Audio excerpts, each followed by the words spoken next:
Good morning বন্ধুরা। আজ হলো 25 জুলাই শনিবার। আজকের সকালের বিশেষ বিশেষ খবর হলো আসামের প্রাক্তন মন্ত্রী ও বর্ষিয়ান জননেতা সিদ্দিক আহমেদ বর্তমানে শিলচরের একটি বেসরকারি হাসপাতালে চিকিৎসাধীন রয়েছেন। শুক্রবার সন্ধ্যায় তার শারীরিক অবস্থার খোঁজ নিতে হাসপাতালে যান প্রাক্তন মন্ত্রী অজিত সিং।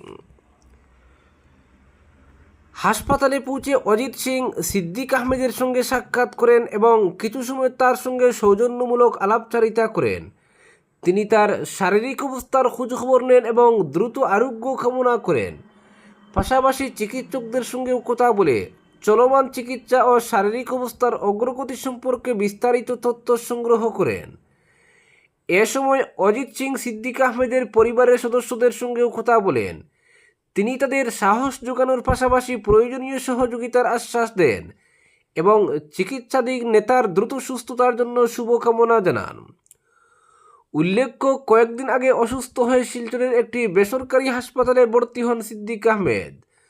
তার অসুস্থতার খবর ছড়িয়ে পড়ার পর থেকেই বিভিন্ন রাজনৈতিক দলের নেতা, জনপ্রতিনিধি, সমাজসেবী, বিশিষ্ট নাগরিক এবং অসংখ্য শুভানুদ্দায়ী হাসপাতালে গিয়ে তার সঙ্গে সাক্ষাৎ করছেন এবং দ্রুত সুস্থতা কামনা করছেন। পরবর্তী খবর, শিলচর মেডিকেল কলেজের ব্লাড ব্যাংকে দালালির অভিযোগে 2 ব্যক্তি আটক। শিলচর মেডিকেল কলেজ ও হাসপাতালের ব্লাড ব্যাংকে দালালির অভিযোগে 2 ব্যক্তিকে হাতেনাতে আটক করেছে হাসপাতাল কর্তৃপক্ষ। পরে তাদের গুঙ্গুর পুলিশ ফাঁড়ির হাতে তুলে দেওয়া হয়। ধৃতরা হলেন সুমন সিং ও প্রদীপ মাহালি। তাদের বাড়ি কাছাড় জেলার সুনাই বিধানসভা এলাকার বিন্নাকান্দি অঞ্চলে।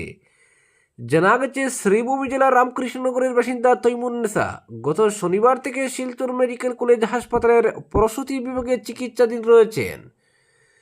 চিকিৎসকদের পরামর্শ অনুযায়ী তার জন্য রক্তের প্রয়োজন হলে পরিবারের সদস্যরা রক্তের ব্যবস্থা করতে উদ্যোগী হন। সেই সময় এক ব্যক্তি তাদের কাছে এসে দ্রুত রক্তের ব্যবস্থা করে দেওয়ার আশ্বাস দেন। পরে রোগীর স্বামী নামর উদ্দিনের সঙ্গে অভিযুক্তদের যোগাযোগ হয়। অভিযোগ, রক্তের ব্যবস্থা করে দেওয়ার বিনিময়ে অভিযুক্তরা 5,500 টাকা দাবি করেন। পরিবারের সদস্যরা টাকা দেওয়ার প্রস্তুতি নেওয়ার সময় হাসপাতাল কর্তৃপক্ষের সন্দেহ হলে 2 ব্যক্তিকে হাতেনাতে আটক করা হয় এবং পরে তাদের গুঙ্গুর পুলিশ ফাঁড়িতে সুপোর্দ করা হয়। তবে ধৃত 2 ব্যক্তি অভিযোগ অস্বীকার করে দাবি করেছেন তারা রক্তের জন্য কোনো অর্থ দাবি করেননি। তাদের বক্তব্য, শুধুমাত্র চা নাস্তার বাবদ কিছু টাকা চেয়েছিলেন। শিলচর মেডিকেল কলেজ ও হাসপাতালের সুপার ডক্টর বিকাশ সান্যাল জানান, হাসপাতাল চত্বরে সক্রিয় দালাল চক্র ও চোর চক্রের বিরুদ্ধে ধারাবাহিকভাবে কঠোর অভিযান চালানো হচ্ছে। তিনি রোগীর পরিবারকে কোনো দালালের প্রলোভনে না পড়ে সরাসরি হাসপাতাল কর্তৃপক্ষের সঙ্গে যোগাযোগ করার আহ্বান জানান। এদিকে ঘটনার তদন্ত শুরু করেছে গুঙ্গুর পুলিশ। তদন্ত শেষে প্রকৃত ঘটনা সামনে আসবে বলে পুলিশ সূত্রে জানানো হয়েছে। পরবর্তী খবরটি হলো, স্বাস্থ্য পরিষেবার মানোন্নয়নে জেলা আয়ুক্তের আকস্মিক পরিদর্শন। 3 স্বাস্থ্য প্রতিষ্ঠানে পরিষেবা খতিয়ে দেখলেন। জেলার সরকারি স্বাস্থ্য পরিষেবার মান আরও উন্নত করা এবং সাধারণ মানুষের কাছে উন্নত চিকিৎসা পৌঁছে দেওয়ার লক্ষ্যে শুক্রবার আকস্মিকভাবে জেলার 3টি স্বাস্থ্য প্রতিষ্ঠান পরিদর্শন করেন শ্রীভূমি জেলা আয়ুক্ত প্রদীপ কুমার দ্বিবেদী। পরিদর্শনের আওতায় ছিল এমজি মডেল হাসপাতাল, দুর্লভপুরা, চরগুড়া মডেল হাসপাতাল এবং পাথারকান্দি প্রাথমিক স্বাস্থ্য কেন্দ্র। পরিদর্শনের সময় জেলা আয়ুক্ত হাসপাতালগুলির বহির্বিভাগ, অন্তর্বিভাগ, জরুরি পরিষেবা, প্রসূতি ও মাতৃসেবা ইউনিট, ঔষধ বিতরণ কেন্দ্র, পরীক্ষাগার, টিকাকরণ পরিষেবা, পানীয় জলের ব্যবস্থা, স্যানিটেশন সহ বিভিন্ন গুরুত্বপূর্ণ বিভাগ ঘুরে দেখেন। পাশাপাশি রোগীদের জন্য উপলব্ধ চিকিৎসা পরিকাঠামো, প্রয়োজনীয় ঔষধের মজুদ, আধুনিক চিকিৎসা সরঞ্জামের ব্যবহার এবং হাসপাতালের সামগ্রিক পরিষেবার মানও তিনি খতিয়ে দেখেন। জেলা আয়ুক্ত হাসপাতালে ভর্তি রোগী ও তাদের পরিজনদের সঙ্গে কথা বলে চিকিৎসা পরিষেবা সম্পর্কে সরাসরি মতামত নেন। এছাড়া চিকিৎসক, নার্স এবং স্বাস্থ্যকর্মীদের সঙ্গে বৈঠক করে রোগী পরিষেবার মান আরও উন্নত করার বিষয়ে আলোচনা করেন। তিনি স্বাস্থ্যকর্মীদের দায়িত্বশীলতা, সময়ানুবর্তিতা এবং রোগীদের প্রতি মানবিক আচরণের উপর বিশেষ গুরুত্ব আরোপ করেন। পরিদর্শন শেষে প্রদীপ কুমার দ্বিবেদী বলেন, সরকারি হাসপাতালের প্রতি সাধারণ মানুষের আস্থা বৃদ্ধি করতে হলে সময়মতো চিকিৎসা, পরিচ্ছন্ন পরিবেশ, পর্যাপ্ত ঔষধ এবং আন্তরিক পরিষেবা নিশ্চিত করা অত্যন্ত জরুরি। যেসব ক্ষেত্রে ঘাটতি বা উন্নয়নের প্রয়োজন রয়েছে সেগুলি দ্রুত চিহ্নিত করে প্রয়োজনীয় ব্যবস্থা নেওয়ার জন্য সংশ্লিষ্ট কর্তৃপক্ষকে নির্দেশ দেন তিনি। জেলা প্রশাসনের পক্ষ থেকে জানানো হয়েছে, প্রত্যন্ত এলাকার মানুষ যাতে মানসম্মত স্বাস্থ্য পরিষেবা পান সে লক্ষ্যে নিয়মিত পরিদর্শন, মূল্যায়ন এবং প্রয়োজনীয় উন্নয়নমূলক পদক্ষেপ গ্রহণ করা হবে। জেলা আয়ুক্তের এই আকস্মিক পরিদর্শনকে স্বাগত জানিয়েছেন রোগী, তাদের পরিজন এবং স্থানীয় বাসিন্দারা। তাদের মতে প্রশাসনের এমন নিয়মিত নজরদারি সরকারি স্বাস্থ্য প্রতিষ্ঠানের পরিষেবার মানোন্নয়নে ইতিবাচক প্রভাব ফেলবে এবং স্বাস্থ্যকর্মীদের মধ্যে দায়িত্ববোধ ও জবাবদিহিতা আরও বাড়াবে।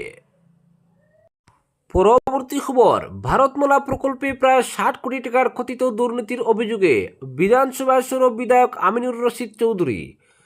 আসাম বিধানসভার চলতি বর্ষাকালীন অধিবেশনে দক্ষিণ করিমগঞ্জের বিধায়ক আমিনুর রশিদ চৌধুরী তার বিধানসভা এলাকার একাধিক জনস্বার্থমূলক সমস্যা তুলে ধরে সরকারের কাছে জবাবদিহি ও দ্রুত পদক্ষেপের দাবি জানান।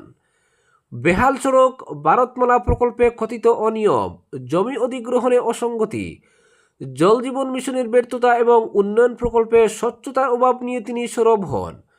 বক্তব্যে তিনি বলেন, দক্ষিণ করিমগঞ্জের বহু গুরুত্বপূর্ণ সড়ক দীর্ঘদিন ধরে বেহাল অবস্থায় রয়েছে। সামান্য বৃষ্টিতেই রাস্তা চলাচলের অযোগ্য হয়ে পড়ে, ফলে প্রতিদিন ছাত্রছাত্রী, কৃষক, ব্যবসায়ী ও সাধারণ মানুষকে দুর্ভোগ পোহাতে হচ্ছে। বারবার মেরামতের দাবি জানানো হলেও স্থায়ী সমাধান হয়নি বলে অভিযোগ করেন তিনি। ভারতমালা প্রকল্প প্রসঙ্গে বিধায়ক দাবি করেন, প্রকল্প বাস্তবায়নে ব্যাপক অনিয়ম হয়েছে এবং প্রায় 50 থেকে 60 কোটি টাকার কথিত আর্থিক দুর্নীতি সংঘটিত হয়েছে। তার অভিযোগ, কাজের মান, ব্যয় ও বাস্তবায়নের মধ্যে অসঙ্গতি রয়েছে, নিম্নমানের নির্মাণ সামগ্রী ব্যবহার, ধীরগতির কাজ এবং স্বচ্ছতার অভাব নিয়ে জনমনে প্রশ্ন তৈরি হয়েছে। তিনি আরও অভিযোগ করেন, জমি অধিগ্রহণের ক্ষেত্রে কৃষি জমিকে শিল্প জমি হিসেবে দেখিয়ে ক্ষতিপূরণ নির্ধারণে গুরুতর অসঙ্গতি করা হয়েছে। বিষয়টির নিরপেক্ষ তদন্ত, ব্যয়ের নিরীক্ষা এবং দোষীদের বিরুদ্ধে আইনানুগ ব্যবস্থা গ্রহণের দাবি জানান তিনি।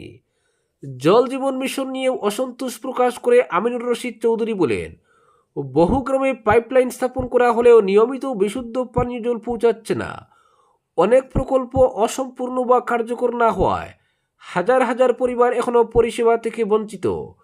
বক্তব্যের শেষে তিনি দক্ষিণ করিমগঞ্জের গুরুত্বপূর্ণ সড়কগুলির দ্রুত সংস্কার, ভারতমালা প্রকল্পের অভিযোগের উচ্চ পর্যায়ের নিরপেক্ষ তদন্ত, জমি অধিগ্রহণে অনিয়ম হচ্ছে দেখা এবং জল জীবন মিশনের অসমাপ্ত কাজ দ্রুত শেষ করে প্রতিটি পরিবারে নিয়মিত বিশুদ্ধ পানীয় জল সরবরাহ নিশ্চিত করার দাবি জানান।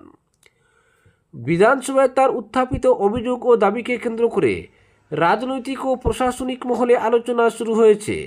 তবে ভারতমালা প্রকল্পে কথিত আর্থিক অনিয়ম ও জমি অধিগ্রহণ সংক্রান্ত অভিযোগের বিষয়ে এখনও সংশ্লিষ্ট কর্তৃপক্ষের তদন্ত বা চূড়ান্ত সিদ্ধান্ত প্রকাশিত হয়নি। পরবর্তী খবর, নিউ হারাঙ্গাজাওয়ে রেলপথে ভূমিধস, গুয়াহাটি শিলচর গুয়াহাটি এক্সপ্রেস বাতিল। টানা বর্ষণের জেরে ডিমা হাসাও জেলার নিউ হারাঙ্গাজাও রেল স্টেশনের কাছে রেলপথে বড় ধরনের ভূমিধসের ঘটনা ঘটেছে। এর ফলে লামডিং বদরপুর পাহাড় লাইনে ট্রেন চলাচল ব্যাহত হয়েছে। যাত্রীদের নিরাপত্তার স্বার্থে উত্তর পূর্ব সীমান্ত রেল আজকে চলাচলকারী 15615 গুয়াহাটি শিলচর এক্সপ্রেস এবং 15616 শিলচর গুয়াহাটি এক্সপ্রেস বাতিল করেছে। রেল সূত্রে জানা গেছে, বৃহস্পতিবার রাতে নিউ হারাঙ্গাজাও স্টেশনের 118 1 থেকে 3 কিলোমিটার অংশে প্রায় 200 মিটার এলাকা জুড়ে 1 ও 2 নম্বর লাইনের নিচের মাটি ধসে পড়ে। এতে রেল লাইনের ভিত্তি দুর্বল হয়ে পড়ে এবং দুটি লাইনই বেঁকে যাওয়ায় সেখানে ট্রেন চলাচল ঝুঁকিপূর্ণ হয়ে ওঠে। ফলে ওই 2 লাইনের ট্রেন চলাচল সম্পূর্ণ বন্ধ রাখা হয়েছে। বর্তমানে শুধুমাত্র 3 নম্বর লাইন দিয়ে ঘন্টায় সর্বোচ্চ 10 কিলোমিটার গতিবেগে ট্রেন চলাচল করানো হচ্ছে। এর জেরে একাধিক যাত্রীবাহী ও মালবাহী ট্রেন বিলম্বে চলাচল করছে। উত্তর পূর্ব সীমান্ত রেল প্রকৌশলী বিভাগ ক্ষতিগ্রস্ত অংশে যুদ্ধকালীন তৎপরতায় মেরামতির কাজ শুরু করেছে। মাটি ভরাট, রেলপথের ভিত্তি শক্তিশালী করা এবং লাইন পুনর্বিন্যাসের কাজ চলছে। তবে পাহাড়ি এলাকায় প্রতিকূল আবহাওয়ার কারণে সম্পূর্ণ স্বাভাবিক ট্রেন চলাচল শুরু হতে আরও 3 থেকে 4 দিন সময় লাগতে পারে বলে রেল কর্তৃপক্ষ জানিয়েছে। রেলের শীর্ষ আধিকারিকরা পরিস্থিতির উপর নিবিড় নজর রাখছেন। যত দ্রুত সম্ভব রেল পরিষেবা স্বাভাবিক করতে সব ধরনের পদক্ষেপ নেওয়া হয়েছে। একই সঙ্গে যাত্রীদের যাত্রার আগে সংশ্লিষ্ট ট্রেনের সর্বশেষ অবস্থা যাচাই করে নেওয়ার পরামর্শ দিয়েছে উত্তর পূর্ব সীমান্ত রেল। আজকের বিশেষ সংবাদ এখানেই সমাপ্ত।